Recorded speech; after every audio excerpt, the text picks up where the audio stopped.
Olá, querido amigo, querida amiga que está aqui na TV de Nossa Senhora.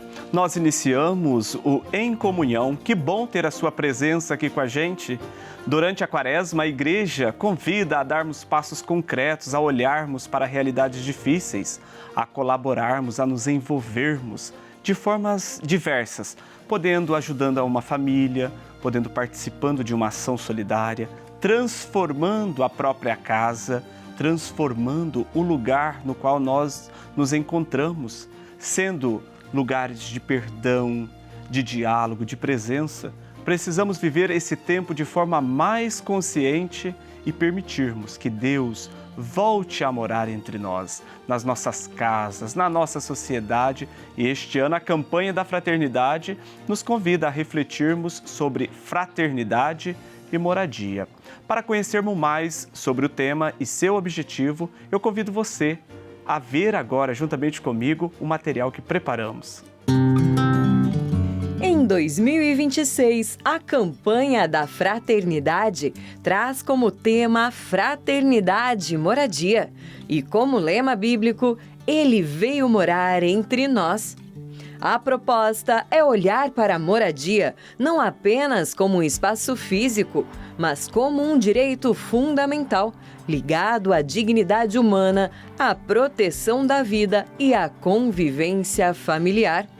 Ter uma casa em condições adequadas significa ter segurança, saúde, privacidade e a possibilidade de viver com mais dignidade.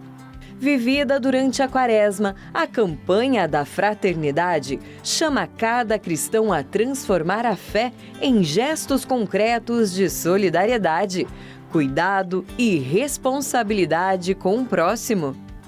Somos convidados a reconhecer que Deus escolheu habitar entre nós e continua se fazendo presente na vida simples, no cotidiano e na busca por dignidade para todos.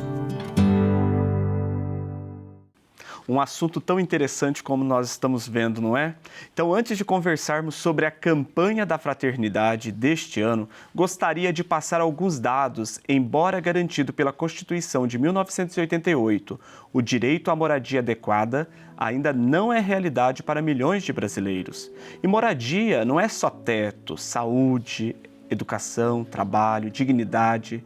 Enfim, tratar o déficit habitacional como algo secundário é ignorar uma crise que compromete vidas. Vamos dar uma olhadinha aqui nisso que compromete a vida de tantas pessoas. Desigualdade social e econômica, déficit habitacional, crescimento urbano desordenado, especulação imobiliária, vulnerabilidade e rompimento familiar.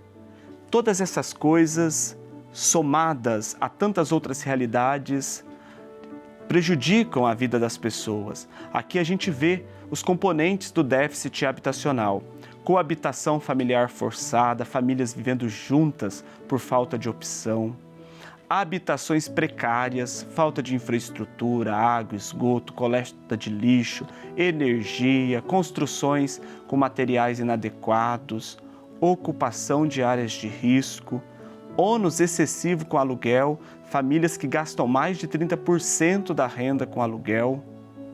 E tudo isso vai causando, então, as dificuldades para as pessoas. E tem várias consequências. Consequências que, de fato, prejudicam a vida das pessoas, como o adoecimento físico e mental, limitações na saúde, conflitos familiares, baixo rendimento escolar, exclusão social e perda de dignidade. Por isso, então, nós precisamos ter mais consciência, nós precisamos, enquanto igreja também, a refletirmos. É por isso que a campanha da fraternidade deste ano, ela nos faz esse convite. Mas o que casa tem a ver com dignidade, segurança e vida? A campanha da fraternidade não só reflete a questão social, ela quer mudar também as nossas atitudes, ela quer nos ajudar a melhorar o nosso dia a dia. Quando a igreja escolhe falar de moradia, ela está falando de dignidade, de pertencimento, de vida. Deus não quis apenas visitar a humanidade, Ele quis morar entre nós. E isso muda tudo. Agora, então, eu tenho a alegria de receber aqui nos nossos estúdios o missionário redentorista, Padre Edivaldo, para ele nos ajudar também a pensar a partir deste tema de hoje. Bem-vindo, Padre Edivaldo, que alegria. Obrigado, meu irmão. Uma alegria estar aqui. Que bom. Um tema tão interessante e preciso que a gente deve considerar, que é esse tema proposto pela campanha da fraternidade.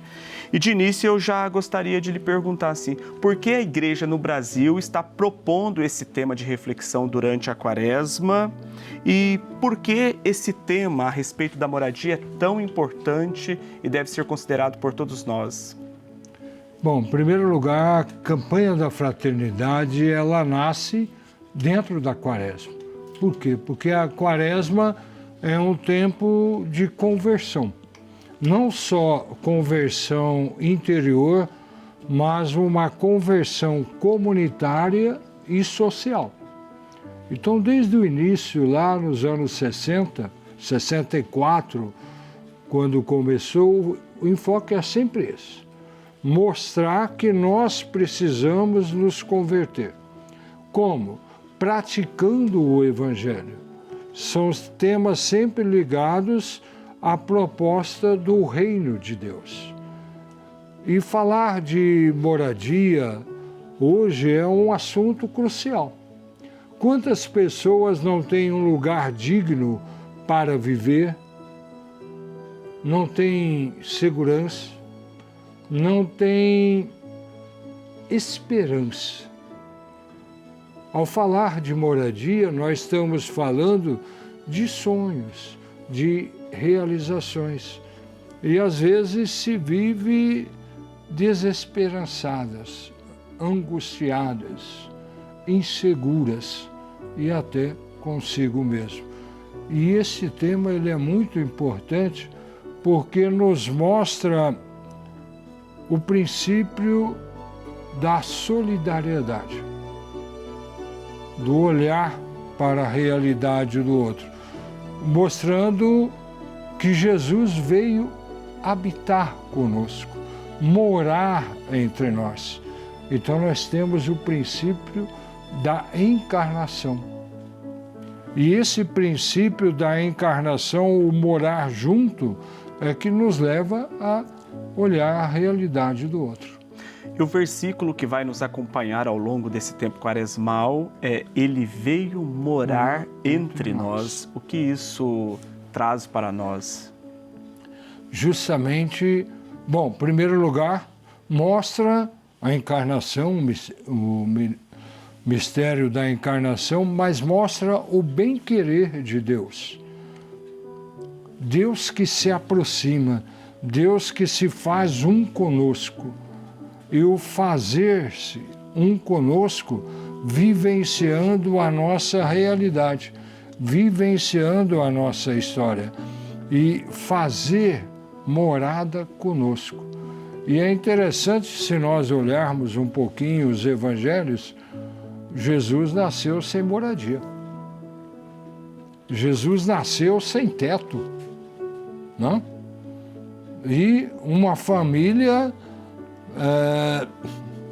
ali procurando um lugarzinho. E isso, quando nós falamos de Jesus, nós parece que nos sentimos, nos toca.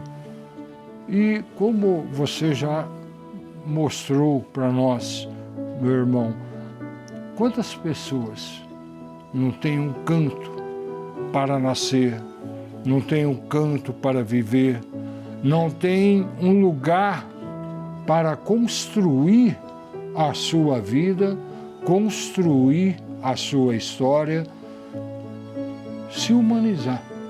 Então, a campanha da fraternidade quer nos ajudar a isso. Primeiro, que nós possamos perceber, despertar entre nós o bem comum. Depois, nos educar para a vivência do Evangelho e nos ajudar a discernir como agir para transformar a realidade. Como esse tema poderá ajudar as famílias a também terem consciência dessa realidade e elas também buscarem, eu digo, as famílias que têm até mais condições, né, a colaborarem para que essa realidade, pelo menos, seja sanada? É uma pergunta muito boa, né? A questão da consciência. Muitas vezes, né, quem vive em situação precária, vive ali e não tem condições. Por que não tem condições?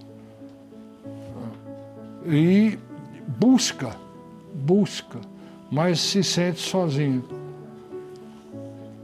Como nós construímos, por exemplo, uma comunidade? Muitas comunidades, muitas igrejas são construídas à base de mutirão. A solidariedade.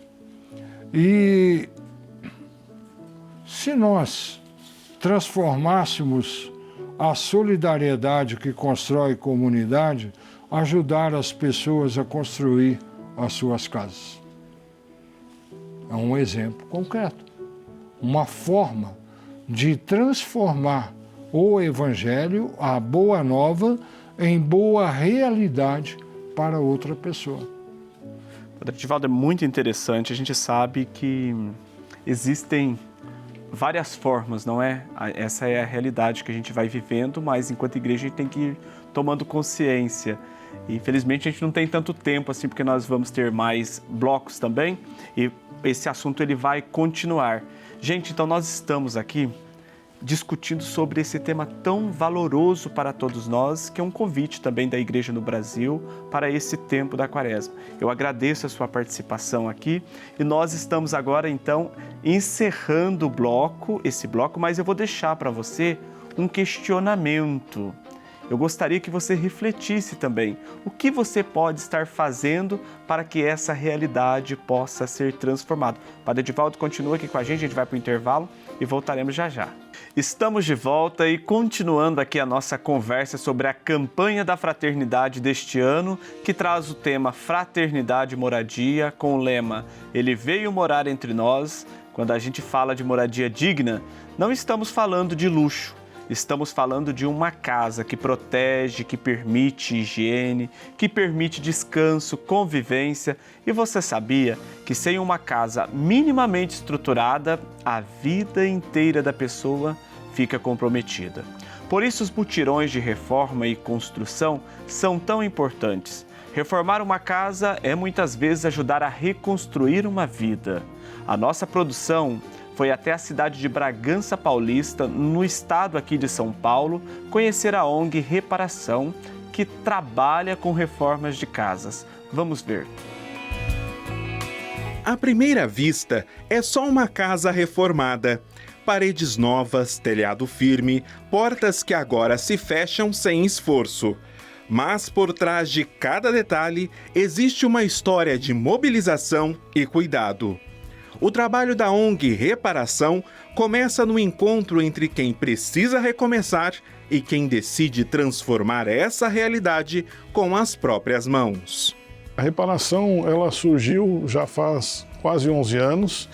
Nós estamos na nossa 27ª ação, que entregamos agora no dia 30 de novembro de 2025, e estamos preparando a 28ª. O que é essa reparação? A gente escolhe casas de famílias em condição de vulnerabilidade social e a gente vem e faz cama, mesa e banho nessa casa, tudo através de trabalho voluntário. A ideia é que a família, quando receba essa casa, uma casa nova, ela tenha uma segunda oportunidade, uma nova chance de vida que renove a vida das pessoas, né? Seu José, por exemplo, aqui, ele estava acamado. Hoje, a gente fazendo uma visita aqui para ele, a gente vê ele em condição muito melhor. E a casa das pessoas é um porto seguro. Então, é uma forma que as pessoas, né? A gente praticamente zera, né? A gente trabalha ao longo do dia, daí a gente vem para casa, zera tudo e começa o dia seguinte. A gente não só reforma casas, nós reformamos vidas das famílias que ganham essa casa nova para ter uma oportunidade de uma vida melhor e vida dos voluntários, porque alguns voluntários chegam e falam, olha, eu não estava me sentindo muito bem, precisava fazer alguma coisa para me fortalecer enquanto pessoa, né?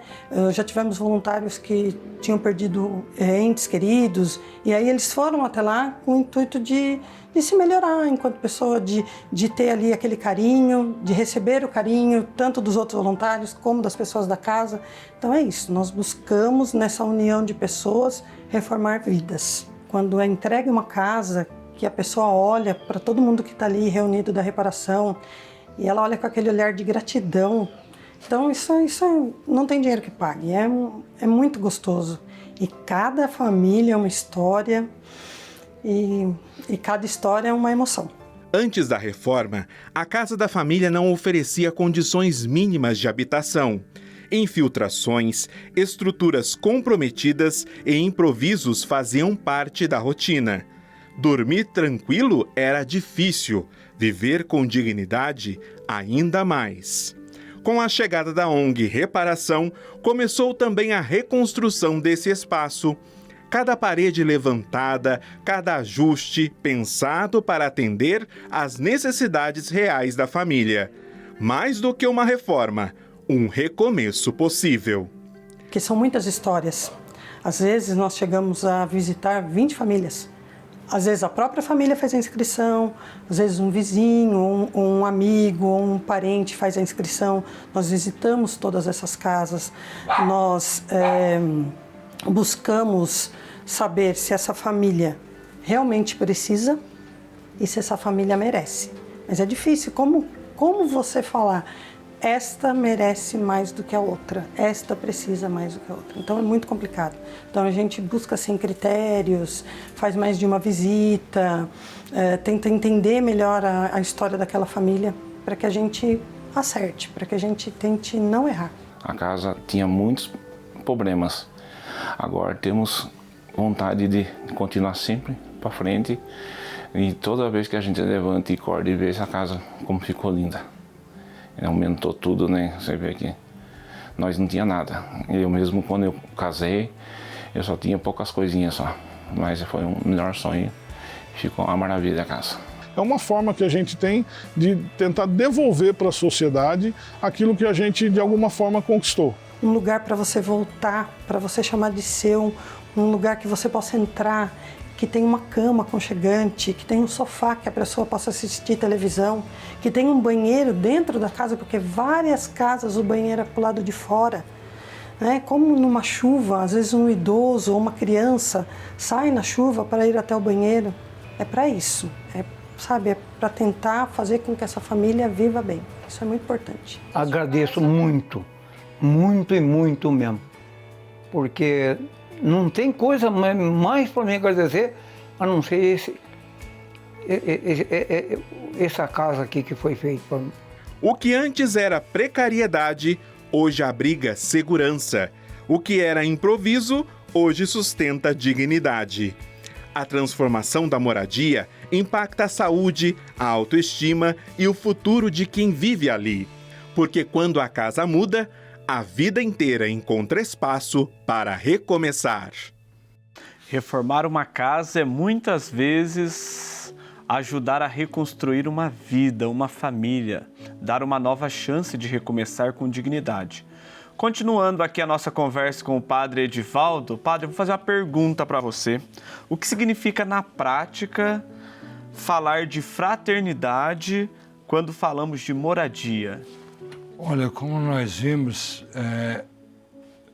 fraternidade, solidariedade, ser fraterno, é proporcionar uma moradia digna, uma vida digna.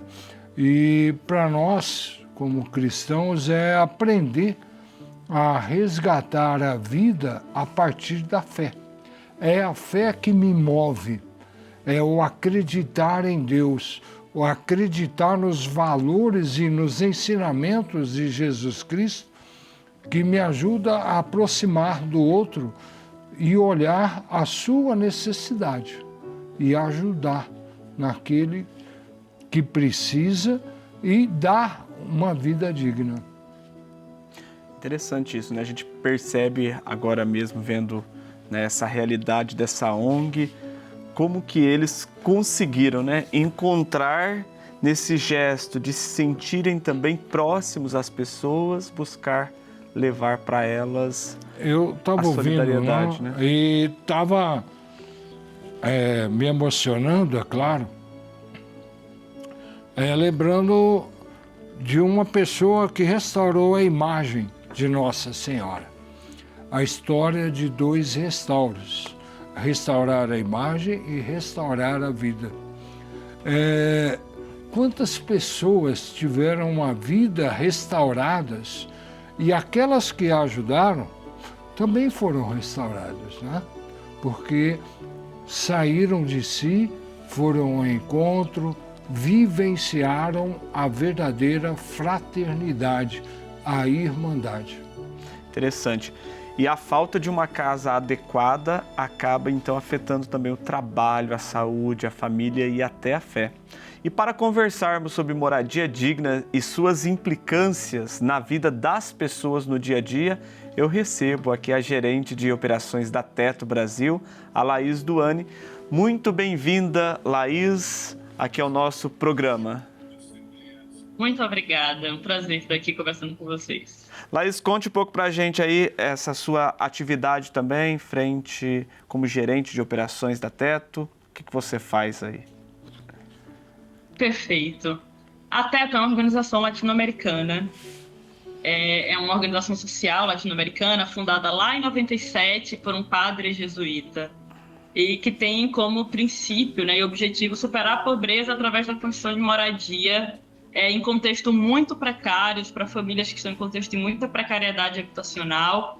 E enquanto gerente de operações, o meu objetivo, o meu trabalho aqui é fazer com que a gente continue nas comunidades, construindo moradias, transformando a vida dessas famílias que constroem moradia junto com a gente, mas como tão bem dito já aqui a apresentação do projeto anterior, transformando também a vida das pessoas que participam desse processo, que entendem a importância da moradia e que entendem a importância da solidariedade, do cuidado com o outro. Laís, você está no Recife agora. A Teto, ela funciona só aí em Pernambuco, no Recife, ou como que é? Onde ela está presente? Hoje no Brasil, a Teto funciona em alguns estados. Aqui no Nordeste, a gente está em Pernambuco e a gente está na Bahia. A gente também está no Rio de Janeiro, em São Paulo. A gente atua no Distrito Federal, no Rio Grande do Sul e no Paraná. A gente está aí distribuído e em breve chegaremos ao norte. Maravilha.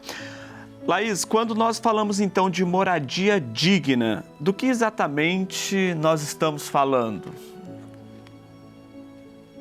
Perfeito. Na Teto, a gente defende um conceito muito importante, que moradia é o primeiro lugar. A gente não para pensar quando a gente teve a moradia, né? A gente já nasce e vai para uma casa. Quando a gente fala dessa moradia digna, é uma moradia que ela garanta mínimas condições de segurança, de saúde, de conforto, enfim, de privacidade. Significa ter uma moradia que me protege da chuva, porque eu tenho um teto seguro, que garante que eu não vá pisar na lama, porque eu tenho um piso seguro, que garante que em momentos de frio extremo eu tenha onde me recolher. Enfim, que seja esse lugar seguro para que eu possa, enfim, descansar. Moradia é um lugar de descanso, é um lugar de cuidado, é um lugar de família. E moradia digna é a moradia que garante que isso seja possível. Por que a moradia, então, ela interfere tanto na qualidade de vida da pessoa, da família? Perfeito. A gente pode pensar em muitos aspectos.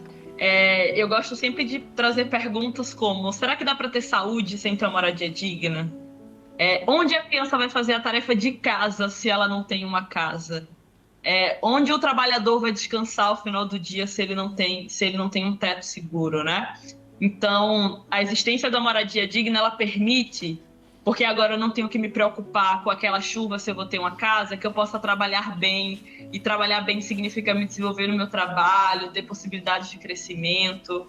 Ter uma moradia digna significa que, ao voltar da escola, eu vou também para um lugar seguro, eu vou me dedicar às minhas tarefas, eu vou chamar os meus amigos para vir fazer a tarefa comigo, porque eu não tenho vergonha da minha casa, eu tenho um lugar onde eu possa trazer as pessoas, elas vão estar também em segurança. a moradia da Teto, a gente fez uma pesquisa nos últimos anos para entender, né, qual é o impacto dessa moradia especialmente. E a gente tem resultados que são bem interessantes, né? A diminuição do uso de remédios para depressão e para ansiedade, porque agora eu posso dormir tranquilo. Será que é possível ter saúde se eu não consigo dormir bem porque a chuva me dá medo? Porque eu fico desesperado quando a chuva acontece? Interessante isso. Eu até ia fazer uma pergunta sobre isso mesmo, assim, né? O impacto que causa na vida de uma pessoa quando ela tem, de fato, um lugar assim, para ela repousar a cabeça, né? Um lar. Assim, nesse tempo que você está na Teto, assim, tem alguma história que lhe chamou mais a atenção? Tenho algumas que vêm à mente, mas eu vou compartilhar com você a história de um homem chamado Bem-vindo, que eu acho um nome lindo. Bem-vindo construiu uma moradia junto com a Teto em agosto de 2025, num território aqui em Pernambuco, na região metropolitana de Recife. E Bem-vindo sempre esteve muito atento ao que era toda aquela movimentação, mas um homem, de certa forma, mais recluso, vamos dizer assim.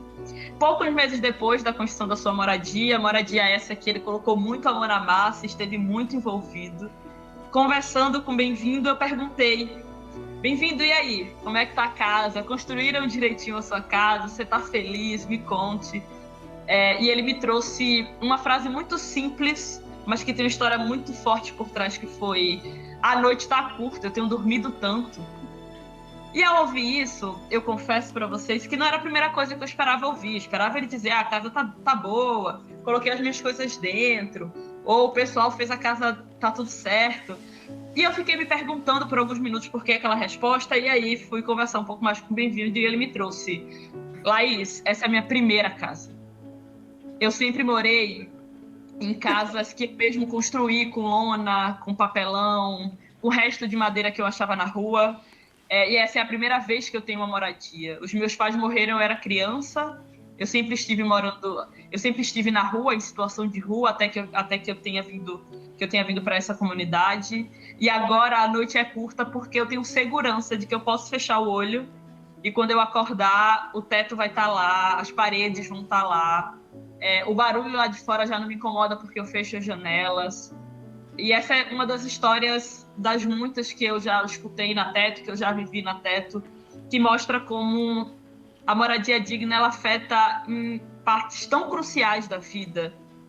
O Bem-vindo tem algo em torno de 50 anos, então o que é uma vida de quase 50 anos sem a possibilidade de dormir tranquilo, para ir em busca dos seus sonhos, para ir construir o futuro. Ouvindo a Laís, a gente também fica emocionado, né, de saber que as pessoas vão ganhando um novo sentido para suas vidas a partir daquilo que elas recebem, que pode ser coisa simples, que às vezes a gente nem pensa, logo ela dizia também, né? A gente já nasce e já vai por uma moradia, às vezes a gente nem lembra dessa realidade que nos toca. Mas como esse tema, ele pode tocar a vida das pessoas, sobretudo de quem está em casa nesse momento? É justamente aquilo que ela falou. É um momento, o lugar crucial, né? É a essência de uma existência. Como que eu posso ajudar as pessoas a ter um lugar para chamar de seu, a ter uma existência em que ela possa ser protagonista, construtor da sua história, construtor dos seus sonhos. Como que nós podemos nos mobilizar para que todos tenham um lugar, uma moradia, uma vida plena e uma vida de sentido. Você fez a pergunta colocando qual o impacto na vida das pessoas, né? A pergunta é: qual o impacto desse tema também na minha vida? O que isso pode impactar para que eu possa, como o tema é feito na Quaresma, me converter, mudar o meu jeito de ser, de pensar e de agir e ajudar sair de mim mesmo e ajudar as pessoas a terem um lugar para viver, para sonhar, para construir a vida plena, a sua felicidade, a sua realização. E a história do bem-vindo é boa para nós, né?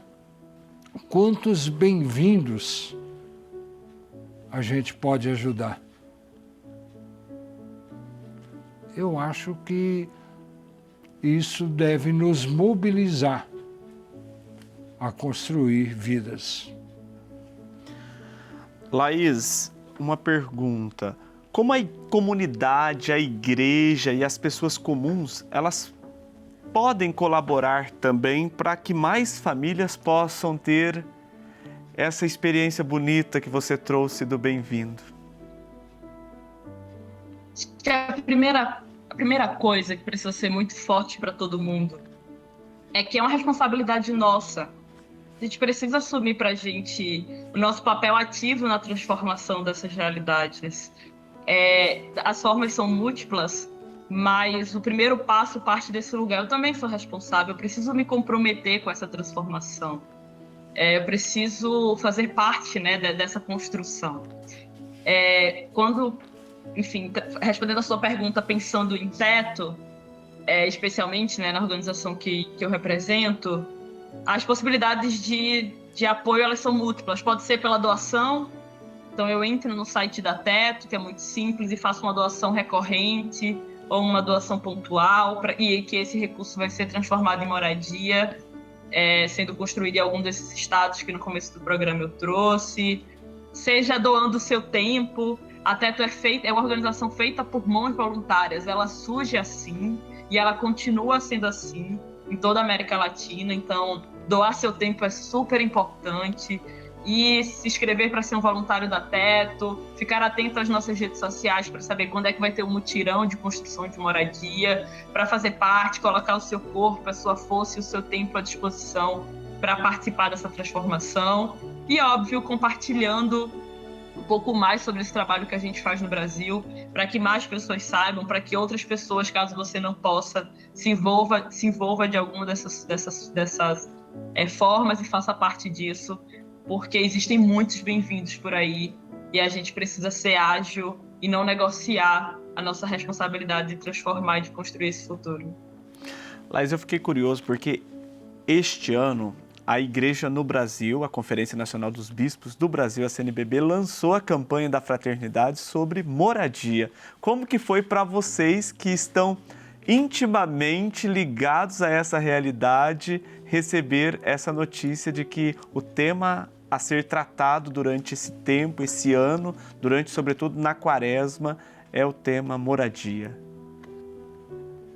Olha, a primeira reação foi de ficar muito feliz de perceber mais gente olhando para isso e com foco muito claro e trabalhando em cima desse tema e mobilizando pessoas para olhar para isso.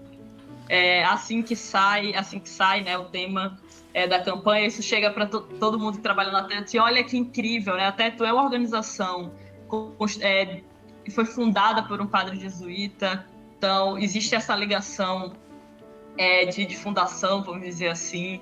Então, quando a gente se depara com esse tema, no primeiro momento é esse lugar de que feliz que esse vai ser o tema que vai ser olhado, trabalhado, dialogado e provocado no coração das pessoas, porque isso significa mais gente com um coração sensível à causa e mais gente se movimentando para isso, seja na Teto ou em qualquer outro lugar. O importante é que todo mundo tenha uma moradia no Brasil.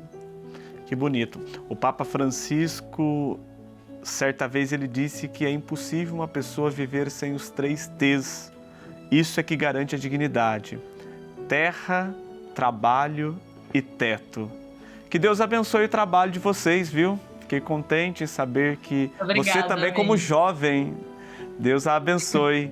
E Padre Edivaldo, obrigado mais uma vez. Gente, a gente vai para o intervalo, mas daqui a pouquinho voltaremos. Estamos de volta e continuamos conversando sobre fraternidade e moradia, o tema da campanha da Fraternidade 2026. Vamos falar agora sobre perda, deslocamento, recomeço. Ninguém deixa a própria casa por vontade. Deixa porque não tem mais escolha. Pobreza, violência, falta de oportunidades, guerras. Quando nem a própria cidade consegue mais sustentar a vida, muitas pessoas precisam ir ainda além, lugares mais longe, em busca de uma vida melhor. Ao chegar em outra cidade ou país, elas precisam reconstruir tudo: trabalho, vínculos e dignidade. Para conhecermos um pouco mais sobre esta realidade, vamos conhecer a Missão Scalabriniana Paris, que acolhe imigrantes. Todos os dias, crianças, adultos e idosos atravessam fronteiras em busca de dignidade, de segurança e de esperança. Para muitos, o caminho é marcado pela dor, pelo medo e pela incerteza. Mas há lugares onde essas histórias começam a ganhar novos sentidos. No coração de São Paulo, a Missão Scalabriniana é mais do que um espaço de acolhida. É um lugar de proteção, cuidado e reconstrução de vidas. A Missão Scalabriniana Paris é uma missão de acolhida aos migrantes e refugiados da Congregação das Irmãs Scalabrinianas.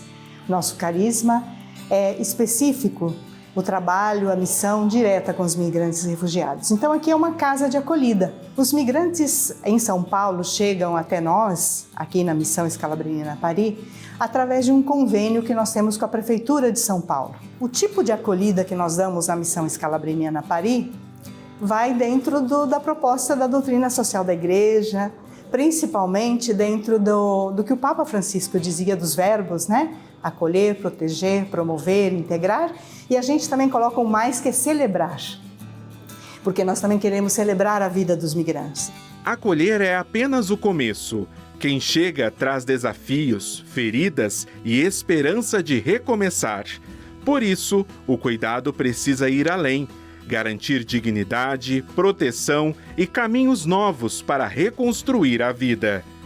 É com acompanhamento e cuidado que a esperança começa a se tornar realidade. O dia a dia aqui na missão, para nossa casa, é acolher os migrantes e refugiados. Eles chegam, trazem os encaminhamentos, de acordo com as vagas que a casa oferece, e nós solicitamos a documentação que eles têm do seu país e este acolhimento através das entrevistas. Por que eles vieram ao Brasil? O que ocorreu no seu país de origem? Providenciar as documentações legais no Brasil, é também providenciar ou encaminhar trabalho, que aí temos parceria com algumas empresas que oferecem vaga de trabalho, e depois a gente faz um acompanhamento de autonomia de vida, que é moradia autônoma. Muitos deles, eles chegam aqui com muito medo, né? Muito medo do futuro, do que vai ser, não sabe falar português, não tem documentação. Seguindo passo a passo, que é documentação, sabendo falar o português bem. Se não souber, iremos encaminhar para poder fazer o curso. Eles terão mais oportunidades. A gente direciona para as empresas para tentar a oportunidade. Eles conseguindo o trabalho, eles conseguem a autonomia de vida deles e conseguem seguir sua vida aqui no Brasil. Aqui nós oferecemos vários tipos de atividades, tanto para crianças como para adultos, como oficinas de brincadeiras, um trabalho realizado com muitos voluntários, jogo de futebol, tanto para criança como para adultos, palestras de preparação, como se apresentar com uma entrevista de trabalho, de empregabilidade. Principalmente a gente trabalha muito a questão da integração, né? São os verbos do próprio Papa Francisco, né? O acolher, o integrar, o promover, o celebrar, né? Então, nesse ambiente a gente promove muito a integração deles, porque aqui, querendo ou não, eles são uma família, eles são uma comunidade. Na missão das Scalabrinianas, a casa é lugar de passagem, um espaço onde se permanece por um tempo, até conquistar autonomia para seguir a própria caminhada, com mais segurança e dignidade. Eu sou Mustafa Bouzalouf e venho de Marrocos. Vim em 2017, assim. Vim para o Brasil para evoluir minha vida. para trabalhar e fazer as coisas da minha vida. Quando eu cheguei, me acolheram e viveram um tempo aqui. E a gerente me viu, ela falou, você pode trabalhar conosco, porque tem muitos árabes aqui, e como você fala árabe, e que você acha? Eu falei, sim, eu tenho muito orgulho de trabalhar aqui como imigrante, e era meu sonho, trabalhar com imigrantes. Em cada rosto que chega, há uma história interrompida. Em cada passo, o desejo de uma vida nova. Ser igreja em saída é reconhecer no outro um irmão. É abrir portas, derrubar muros e transformar a empatia em gesto concreto.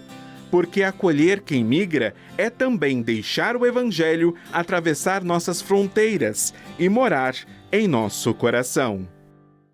Quem migra deixa muito mais do que o endereço. Muitos chegam cheios de esperança, mas até se estabilizar enfrentam moradias improvisadas, superlotadas, dificuldade na recolocação no mercado de trabalho, falta de apoio, sem casa, dificuldade com a língua, sem emprego, sem perspectiva, perdem também o senso de pertencimento. E é sobre esse tipo de deslocamento que a gente vai falar agora. Por isso, recebo agora o missionário escalabriniano e assessor do Serviço de Pastoral dos Migrantes da CNBB, o missionário Padre Alfredo. Que alegria ter o senhor aqui conosco, Padre. Bem-vindo. Obrigado. A alegria é nossa de poder participar e de poder dizer alguma coisa sobre a experiência junto com os migrantes. Padre, o senhor, então, é assessor da Pastoral dos Migrantes da CNBB, mas o senhor também trabalha aí juntamente com a obra da sua congregação escalabriniana, junto com as pessoas que vêm de outros lugares. Conte um pouquinho para a gente. Na verdade, a gente está numa missão bastante perto daquela das irmãs. Elas estão no Paris, nós estamos do outro lado do Tamanduateí, nós estamos na Liberdade, mais precisamente na Baixada do Glicério. E aqui temos uma casa que acolhe 100 migrantes aproximadamente de todos os países. Agora mesmo tem mais de 20 países abrigados aí. E da mesma forma que elas, encaminhamos para a documentação, para o trabalho, para a moradia, a questão da saúde, a questão da escola. Tudo isso é a nossa preocupação junto aos migrantes que chegam de todos os cantos do mundo. Padre, a gente ouviu aqui duas palavras, ao longo do programa, migrantes e imigrantes. O senhor poderia explicar para nós a diferença e também por que as pessoas deixam os seus países de origem, aliás, a sua realidade? Olha, a palavra imigrante, com I, é aquele que chega. Ao mesmo tempo que ele é imigrante aqui, ele é emigrante no país de onde ele saiu. A palavra migrante, sem I nem E, ela abriga todo o deslocamento humano. Qualquer tipo de pessoa que se move no espaço. Esse é o migrante em geral. Por que o migrante deixa a sua terra? O migrante, na verdade, é um deserdado. Em geral, é um deserdado da terra natal, é um deserdado muitas vezes da família, é um deserdado dos amigos e está em busca de uma outra pátria, de uma outra terra que possa chamar de pátria. A terra que dá o pão, como dizia o nosso fundador, ou a terra que o acolhe. Hoje nós temos milhões de pessoas no mundo em busca dessa nova pátria, porque perderam o seu lugar de origem pelos mais diversos motivos. Entre eles, sobretudo, a pobreza, a falta de oportunidades, a guerra, os conflitos, as questões étnicas, as questões de intolerância. Há muita motivação que leva as pessoas a migrar, como também o estudo. Muitos jovens trocam de países para se aperfeiçoar em algum tipo de estudo.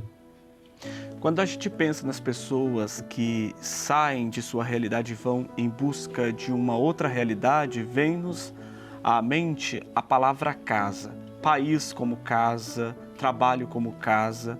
O que essa palavra casa, ela significa para quem deixou tudo para trás? A pergunta é excelente para esse momento da campanha da fraternidade. Na verdade, casa digamos assim, é a roupa da família. Um grupo que se ama, uma família, ele necessita de 4 paredes, de um teto, de um piso para manter a sua dignidade, a sua intimidade. Todo grupo que se ama, toda a família desenvolve uma intimidade muito própria. Quando não existe a casa, essa intimidade está exposta aos olhares alheios em praça pública. Uma família, um grupo que se ama sem casa, é como um corpo nu, um corpo sem roupa, exposto aos olhares curiosos e exposto também a todo tipo de violência, a todo tipo de vulnerabilidade. É uma pessoa completamente exposta a todos os riscos que a cidade oferece, o que o mundo oferece.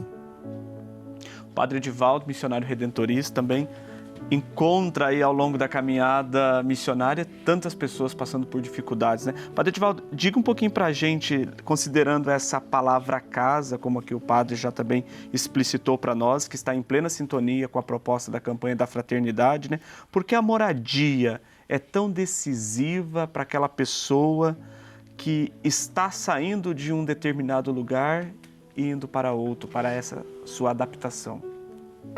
Primeiro, aquilo que o Padre Alfredo e o trabalho que eles fazem na Missão e Paz, né? E o trabalho que os calabrianos fazem sobre migração foi muito elogiado pelo Papa Leão, 2 vezes no documento, né?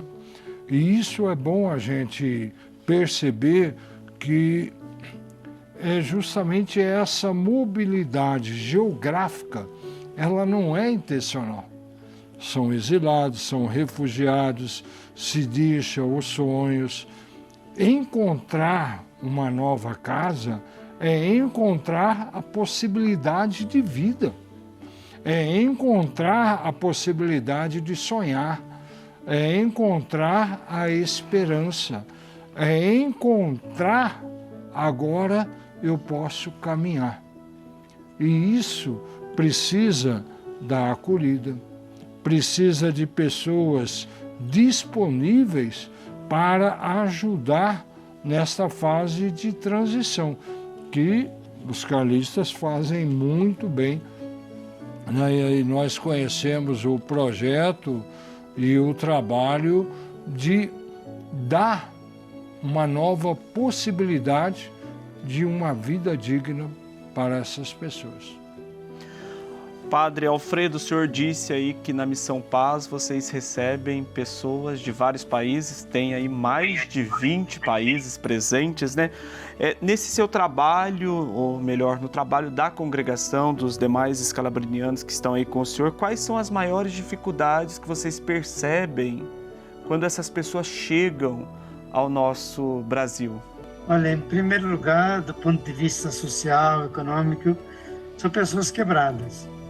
São pessoas quebradas, são pessoas que perderam alguns parentes em guerras, são pessoas que deixaram para trás terras, família, etc. São pessoas que chegam ansiosas por um respiro, ansiosas por um lugar onde possam respirar e ansiosas por um ouvido que as possa ouvir, para contar suas histórias. Essa é a primeira acolhida.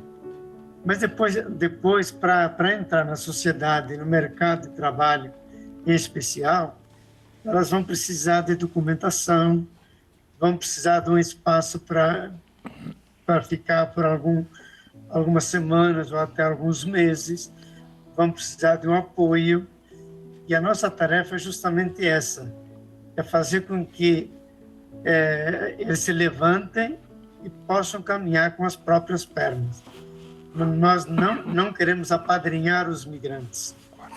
Nós queremos oferecer a eles um trampolim na terra de chegada para que eles possam dar um pulo qualitativo, arrumar algum emprego, às vezes traduzir o seu diploma para que possam se inserir na nova sociedade e caminhar com as próprias pernas. Na verdade, a gente fica muito alegre quando alguém sai da casa do migrante com algum emprego encaminhado, que arrumou a casa, e aí vem o valor da casa. A gente podia dizer que trabalho e casa abrem outros direitos. Trabalho e casa são a porta de entrada para outros direitos na sociedade. Para a escola, para a saúde, para uma série de outras coisas que a sociedade tem e que todo mundo tem direito de ter.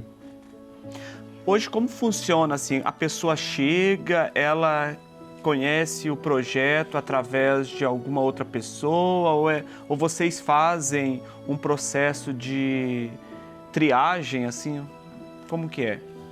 Em geral, a chegada aqui se dá por conhecimento. As pessoas já sabem que existe a casa. Parentes, amigos, os migrantes se comunicam muito entre eles. É muito difícil ver um migrante chegar aqui sem o celular. Então, eles se comunicam muito entre eles, eles necessitam falar com a família, então isso é muito importante. E no primeiro momento nós temos assistência social, jurídica, assistência imediata e a gente avalia as condições da pessoa. A gente só recebe aqui imigrantes, aqueles que vêm de fora do país. Nós não recebemos brasileiros aqui na casa. Essa casa já recebeu migrantes no tempo da migração interna forte. Anos 70 e 80, aqui havia migrantes. Agora não, agora só imigrantes. Hoje nós temos uma maioria de angolanos, moçambicanos, marroquinos, nigerianos, sudaneses, senegaleses, venezuelanos, afegãos. Nós temos uma série de pessoas que vêm de todo o mundo. Então, a entrada, ela passa por uma triagem através da assistência social. A assistência social é que vai ver como que essa pessoa está, vai conversar com ela e aí vai avaliar as possibilidades dela ficar ou não ficar aqui. Normalmente, quem vem de fora, quem acaba de chegar, acaba ficando aqui porque está muito necessitado. E a proposta é essa, é oferecer um ambiente saudável, um ambiente humanitário, onde ela possa, por si mesma, dar a volta por cima e recomeçar a própria vida. Isso, às vezes, é muito difícil pelas condições em que a pessoa chega. Nós recebemos algumas pessoas com distúrbios mentais muito fortes, que ficam, por exemplo, 2, 3 dias sem dizer uma palavra. Mulheres que perderam maridos na guerra, perderam filhos, alguns homens que perderam completamente o sentido da vida. Quer dizer, eles vão precisar de algum tempo, de alguns dias, de algumas semanas, meses, para se recompor. A partir daí, as coisas vão se encaixando e as pessoas conseguem se inserir. É isso, o trabalho nosso é exatamente esse, fazer com que as pessoas possam caminhar com as próprias pernas. Padre Edivaldo e eu ficamos muito contentes com a escolha do tema proposto pela campanha da Fraternidade deste ano, Fraternidade Moradia. Ele veio morar entre nós, e o senhor contando toda essa realidade, o senhor recorda também esse Jesus que vem morar entre nós, né? Essa pessoa, esse imigrante que sai e vem em busca de uma vida mais digna também, que é bem parecido com a realidade do próprio Jesus Cristo também, que foi deslocado da sua terra de origem para que pudesse nascer com vida. Assim, também é a realidade dessas pessoas, né? O que nós, enquanto igreja, podemos então buscar a oferecer para essas pessoas, para esses migrantes?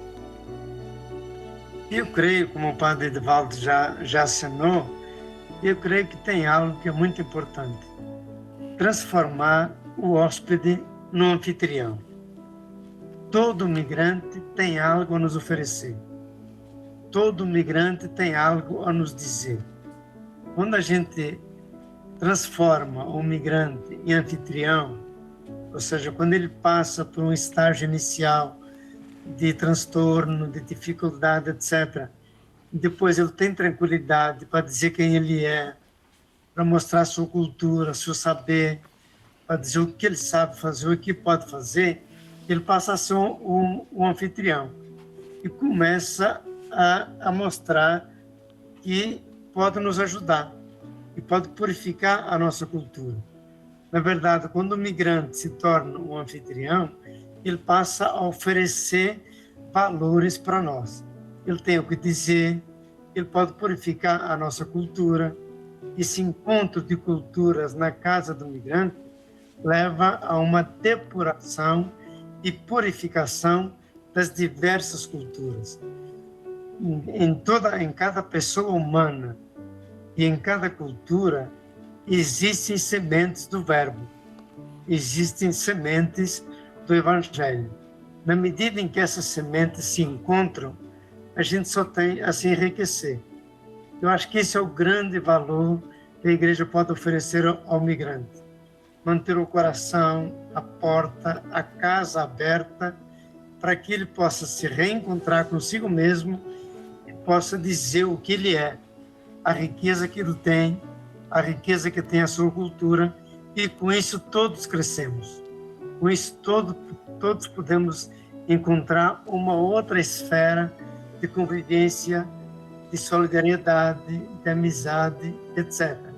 Nesse sentido, a casa do migrante é casa, é pátria, é família, é lar por algum tempo.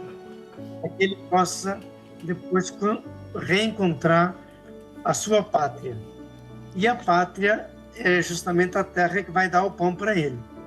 É justamente a terra que vai dar segurança, abrigo, refúgio para ele. Essa vai ser a sua pátria de agora em diante. Padre Alfredo, muito obrigado pela sua participação aqui. A gente deseja uma feliz e santa quaresma para vocês e que o trabalho possa continuar sendo esse canal de vida digna para tantas pessoas que com certeza elas ganham um novo sentido na vida a partir desse acolhimento que vocês oferecem. Deus os abençoe. Eu é que agradeço e deixo aqui o apelo para que todas as igrejas tenham um pouco essa abertura àquele que vem de fora. Aquele que vem de fora não é um risco, não é um perigo, é uma oportunidade para nós todos. Muito obrigado. Estamos então encerrando o bloco. No próximo vamos falar sobre a situação das pessoas em situação de rua. Mas antes, deixo para você uma reflexão.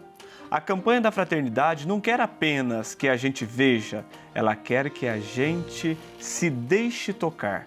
Porque quando a dor do outro não nos incomoda mais, algo em nós também perdeu a morada. Estamos de volta e nesse último bloco vamos falar sobre as pessoas em situação de rua. Esse caminho é o resultado de muitos rompimentos, falta de oportunidade, desemprego, problemas familiares, dependência química. Quando a casa se perde, muitas outras coisas se perdem juntos. Antes do rótulos, há uma história, há um nome, há uma vida que pede acolhimento e fraternidade. Vamos conhecer agora o projeto Fraternidade na Rua, que leva alimentos, roupas e, sobretudo, presença e escuta a pessoas em situação de rua. Todos os dias, milhares de pessoas vivem nas ruas do Brasil. Em meio à pressa da cidade, muitas histórias passam despercebidas. São homens e mulheres que enfrentam o frio, a fome e a solidão, enquanto a vida segue ao redor. É nesse cenário que o projeto Fraternidade na Rua se faz presente na cidade do Rio de Janeiro.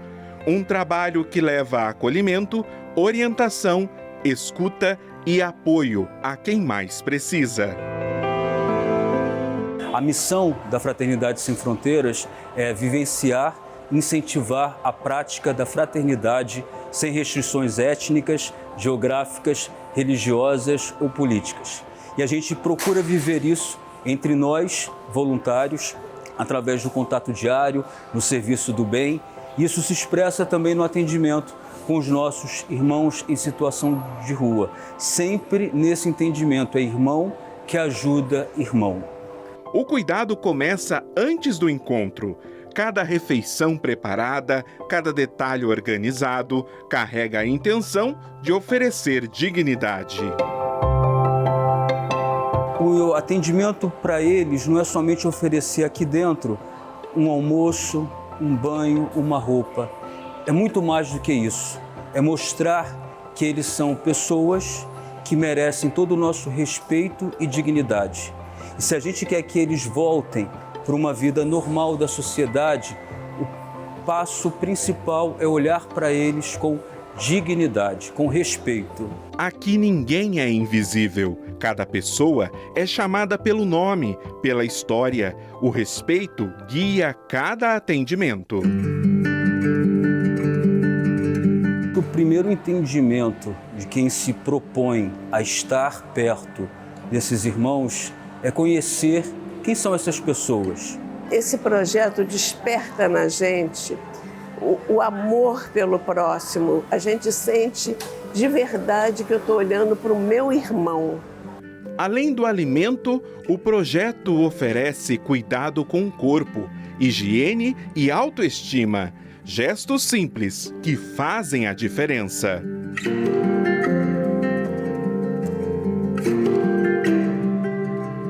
A maioria de nós que chega aqui enquanto voluntário para atender uma pessoa em situação de rua, nós chegamos com esse olhar de pena. Porque nós, coitadinho, é um excluído da sociedade, ele está abandonado. Eu mesmo, muitas vezes, passo por eles são invisibilizados. E quando nós chegamos aqui, nós vamos aprender, na convivência fraterna, nós vamos entendendo que ali tem um irmão, um companheiro, gente como a gente, que tem as suas dores, as suas tristezas, as suas feridas, que trazem das suas próprias questões e que talvez não tiveram apoio para elaborar e não souberam elaborar consigo mesmo, em função da própria condição que nasceram. E aí a gente vai percebendo que se eu tenho necessidade daquele tipo, se eu às vezes fico zangada, irritada porque não tive a minha necessidade atendida, nós vamos mudando o olhar. E aí, com isso, a gente vai saindo do lugar da pena para ir para um lugar da compaixão. Porque é como se não é que a gente não consegue entrar no lugar deles, porque eu nunca dormi na rua. Mas eu posso imaginar o que é dormir na rua. É sentir a dor do outro e tentar ir na direção de aliviar o quanto eu posso. O Fraternidade na Rua também promove oficinas e atividades que fortalecem a autonomia e a reconstrução de caminhos. Infelizmente, a gente vai construindo uma mentalidade que a maioria vive no mundo das drogas, saiu do sistema penitenciário, tem problemas com álcool, ou não querem sair dessa situação, vivem por meio de esmolas. É uma construção que a gente vai fazendo dentro da sociedade. E a gente só pode mudar esse olhar quando a gente dá a oportunidade, em primeiro lugar, para a gente se aproximar deles, olhar para eles e ouvir as histórias de cada um. Porque o importante é olhar para ele e mostrar: eu gosto de você, eu tenho carinho por você, eu estou aqui para te ajudar no que for possível. E isso é uma troca que dá uma alegria, que dá um prazer. E a gente cada dia se sente diferente, começa a valorizar o que realmente importa no mundo, que é você amar o seu irmão.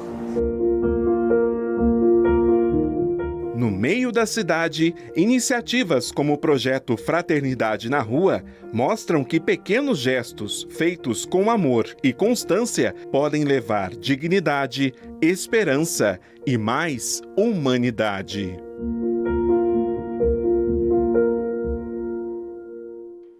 Como podemos observar, se cada um de nós fizer algo, assim a gente vai melhorando também a situação de muitos irmãos e irmãs nossos que vivem em situação de rua.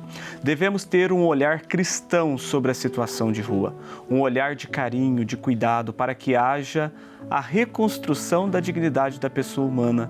A gente lembra o Papa Francisco, ele sempre tocava sobre esse assunto, inclusive lá no Vaticano ele criou chuveiros, lavanderias e até a imagem da campanha da fraternidade deste ano traz Jesus como um morador em situação de rua, para também nos chamar a atenção, para que nós também nos convertamos, porque Quaresma é tempo de mudança de vida. E para conversarmos aqui sobre esse tema, nós já temos o Padre Edivaldo, missionário redentorista, mas temos a alegria de acolher a Bruna Oliveira, assistente social que trabalha também com pessoas em situação de rua. Seja bem-vinda, obrigado. Obrigada pelo convite. Bruna, conta um pouquinho para nós, assim, quais situações que levam as pessoas a buscarem a rua como solução para suas vidas, se eu posso dizer assim, solução. Sim. O principal é o rompimento de vínculos, né? O vínculo familiar, né? O uso abusivo de substâncias psicoativas, né? As drogas. Tem a droga ilícita, mas também tem a droga lícita, que é o álcool, né? Que começa por aí, né? E o indivíduo, ele vai perdendo tudo, até perder a família. Eu costumo dizer que muitas das vezes a gente está em algum momento de desespero, a gente fala, vontade de pôr a mochila nas costas e sair estrada. Foram esses corajosos que fizeram isso e não pensaram no seu autocuidado, né? Então aí vem a depressão, a saúde mental, esses são os fatores principais. Certo.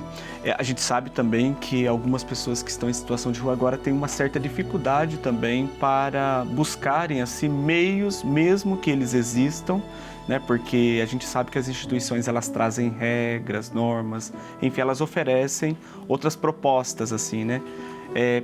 Como que você no seu trabalho, você trabalha em Paraty, né? Sim. Tem feito também para colaborar para que essas pessoas possam voltar à realidade digna também de seres humanos? O primeiro passo é a persistência, você ser insistente, né? Assistente social, insistente social. Você criar vínculo com esse usuário, para ele ter confiança. Porque a pessoa que está em situação de rua, ela perdeu todas as esperanças, né? Muitos também tiveram seus direitos violados até pela família. Às vezes não querem ser encontrados também pela família. Há essa violência também intrafamiliar. Então é criar o vínculo para essa pessoa começar a gente projetar um novo passo para a vida dele, sempre respeitando o desejo dele, né? Não é o que eu acho que é o melhor para ele. Ele é um indivíduo, né, pensante. E a gente tem que trabalhar junto com o que ele também deseja. É esse passo que eu falo do vínculo fortalecido e trazer o mínimo de dignidade, né? Muitas das vezes não tem nem documento, né? Exato, não existe para a sociedade. É um invisível que ele é visto, mas ele é como se não existisse, né? É despercebido. E Padre Edivaldo, qual é o papel da sociedade e da igreja nesse contexto todo que a gente está vendo? Aquilo que ela falou é muito importante. Primeiro, estar disposto a criar vínculo. Para criar esse vínculo, para dar espaço para que o outro possa sentir a pertença, o pertencer, porque ele não é considerado cidadão, ele não é considerado pessoa humana, é desconsiderado. O que nós devemos ter? Aquilo que o Papa Francisco chamava muita atenção, sair da nossa indiferença. para sair da nossa indiferença e olhar o outro como irmão, é necessário ter um coração sensível. E nós temos um provérbio que ele é interessante, não é? Um provérbio que a gente fala muito, o que os olhos não veem, o coração não sente. E se a gente inverter, o coração não sente, os olhos não veem. Então, qual que é o passo como cristão? Ter um coração capaz de sentir a realidade do outro. Ter um olhar que sai da indiferença e vai para a compaixão. Abrir o coração para criar vínculo, para ter pertença. Não? Aquilo que a assistência social, o serviço social procura fazer. Né? E a gente sabe aqui até que às vezes é muito difícil esse trabalho dentro de uma cidade, de uma sociedade que às vezes quer descartar essas pessoas. É mais fácil do que encontrar soluções, né? A gente sabe que tem realidades que as pessoas transferem essas pessoas em situação de rua porque é como se fosse assim, eu resolvo o meu problema levando ela para uma outra realidade, para uma outra cidade. A gente vê essa realidade aqui na nossa realidade de Brasil. Bruna, por que a rua ainda assusta tanto a sociedade, as pessoas? Existe várias violências, né? Violência contra a mulher, contra a criança, adolescente, intrafamiliar, mas ela está dentro de 4 paredes. Então, afeta, mas ela demora para ser mostrada, ficar evidente. E a população em situação de rua, ela está ali todos os dias. Meu filho passa para ir para a escola, ele está ali, você passa. Toda classe que passa, ele está ali. Se ele ficar embaixo da ponte, talvez não vai incomodar tanto. Mas quando ele fica numa rodoviária, nas ruas de comércio, aí ele começa a incomodar. Porque é visto como um lixo. É forte, mas ele é visto como um lixo, né? As pessoas passam e ficam enojadas. Não vê que é um ser humano, né? Então, a sociedade está vendo o seu próximo assim, né? Como um lixo que tem que ser descartado. Se esconder, não aparecer, tudo bem. Se colocar embaixo do tapete a sujeira, sim, tá tudo certo. Mas quando ele fica ali no meio de todo mundo, ele passa a ser um incômodo. Para você que encontra sempre pessoas em situação de rua, que você tem esse contato diário quase, o que você mais percebe? Para essa pessoa, falta mais teto, moradia ou vínculo? Vínculo, mas o vínculo ele é construído em um teto, né? A gente vai fortalecendo o nosso vínculo na rua, mas a pessoa não, eu sempre falo, não foi criada para ficar na rua, né? É digno, todos nós somos dignos de ter um teto. Então, assim, a política voltada para a habitação, né, é muito importante nesses casos. Então, hoje não tem a questão da situação de rua, dos desastres, né? Tudo interfere dentro da moradia. Eu acredito que os dois, sabe, andar de mão dada. Quando você tem um teto, você cria as regras e o seu dia a dia, a sua rotina. Você sem casa, você não tem rotina. Você na rua, você não tem como fazer uma rotina saudável. A gente sabe que muitas pessoas não compreendem essas pessoas que estão em situação de rua. Parece-me que às vezes não só ficam apáticas, mas esquecem que todos nós fomos criados à imagem e semelhança de Deus. O que nós, enquanto igreja, podemos fazer para que nós, ao olharmos para essa pessoa, nós não fiquemos fora dessa realidade, não a desconsideremos, mas comecemos a olhar numa perspectiva de que aquele, aquela é meu irmão, é minha irmã? Primeiro, enxergar como pessoa. Segundo, como uma pessoa que está em dificuldade. né? Se eu não gosto de usar a expressão, mas imagina que estamos numa guerra e existem pessoas que são feridos de guerra, que não podem mais caminhar sozinhas. É necessário assistência. Eu tenho que sair de mim, sair da minha comodidade de tantas situações que eu coloco como abismo que me separa dessas pessoas e ir ao encontro e ajudar essas pessoas. E isso só é possível se nós sairmos de uma mentalidade social que discrimina, que cria preconceito, que cria rótulos. É importante essa situação. Quando a gente coloca rótulos nas pessoas, a gente vê o rótulo, não vê a pessoa, não vê a história, não vê o porquê, né? Então, para a igreja e para nós cristãos, é preciso romper todas as barreiras que nos impedem de amar. E romper essas barreiras não é fácil. Nós somos pessoas e somos contagiadas por uma mentalidade social. Veja como Jesus Cristo, né, ao perguntar para ele deu o exemplo do bom samaritano. E fazer isso para um judeu, né, é romper essas barreiras. Eu creio que nós precisamos ter a coragem de romper as barreiras que nos impedem de amar. Uma prática para a gente começar já, tempo de quaresma, a romper essa barreira, algo que a gente possa fazer.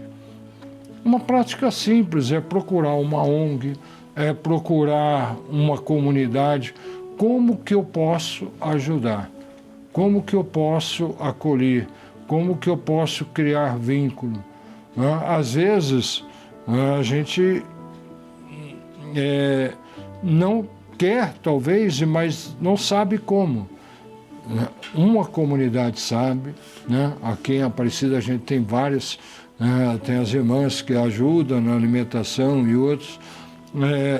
Tem pastoral que cuida dos moradores de rua, tem o pessoal de serviço social, tem as ONGs. Então ir procurando que a gente ache um meio para ajudar. De fato, na Igreja Católica, em várias comunidades dioceses, existem iniciativas, né? Pastoral, enfim. E para você, Bruna, assim, tem algum fato que lhe impactou e qual é o sentimento de você saber que você está envolvida numa realidade tão complexa, mas ao mesmo tempo tão importante e que faz toda a diferença para que a gente possa experimentar uma sociedade melhor? O que mais me impactou em atendimentos é quando o usuário está eu falo usuário porque eu uso o equipamento, sim, né? A pessoa em situação de rua, ele deita no chão e chora e fala: eu não tenho mais domínio sobre mim, mas sim a droga. Eu não mando, quem manda em mim é a droga. E sofre porque furtou em casa, porque foi excluído da família, sofre porque está na rua, mas ele não consegue mais ter esse domínio. E a droga é uma questão também da política voltada à saúde, né? Então, como o padre falou, é uma questão intersetorial, né? De várias políticas juntas e a sociedade civil também junto para a gente tentar amenizar, né, essa situação e trazer mais dignidade. Bruna, Padre Edivaldo, eu agradeço muito a presença de vocês aqui. Eu acho que nós estamos num momento muito propício. A igreja sempre propõe também alguma reflexão e algo que toca a realidade, porque senão a gente fica também só naquilo que às vezes não está na nossa realidade concreta, né? E esse é um assunto que tem, assim, talvez tomado mesmo não é? Um pé, e a gente precisa levar isso adiante porque a gente vê o aumento de pessoas em situação de rua, né? Nas cidades grandes, pequenas, né? Aqui em Aparecida a gente vê também, lá em Paraty, em São Paulo, enfim, nas capitais. Então eu agradeço. E vamos também torcer para que as pessoas que estão nos acompanhando, para que você também tome alguma iniciativa, você possa também ajudar a modificar essa realidade. Deus não quis apenas nos visitar, Ele quis morar e continua procurando casas onde possa habitar, porque onde a vida não tem morada, Deus continua batendo a porta. A solidariedade começa onde você está. Procure projetos sociais na sua comunidade, informe-se sobre ações voluntárias e descubra como contribuir. Quando cada um e uma de nós faz a sua parte, a humanidade se torna ainda mais humana.